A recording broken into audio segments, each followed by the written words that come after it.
இயேசு கூட்டத்தினரை அவ்விடத்திலிருந்து அனுப்பி கொண்டிருந்தார். அப்பொழுது சீடரையும் உடனே படகேறி தமக்கு முன் அக்கரைக்கு செல்லுமாறு அவர் கட்டாயப்படுத்தினார்.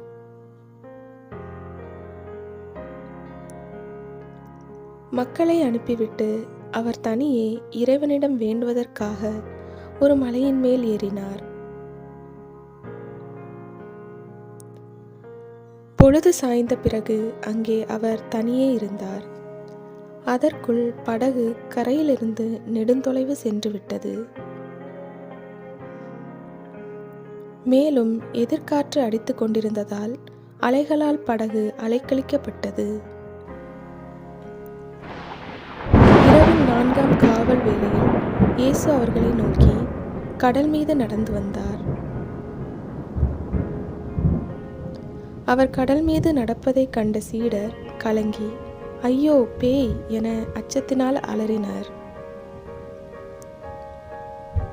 உடனே இயேசு அவர்களிடம் பேசினார். துணிவோடிருங்கள், நான் தான், அஞ்சாதீர்கள் என்றார். பேதுரு அவருக்கு மறுமொழியாக, ஆண்டவரே, நீர்தாம் என்றால் நானும் கடல் மீது நடந்து உம்மிடம் வர ஆணையிடும் என்றார். அவர் வா என்றார்.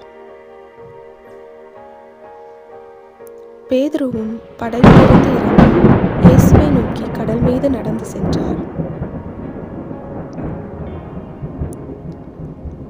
அப்பொழுது பெருங்காற்று வீசியதைக் கண்டு அஞ்சி அவர் மூழ்கும்போது, ஆண்டவரே, என்னை காப்பாற்றும் என்று கத்தினார்.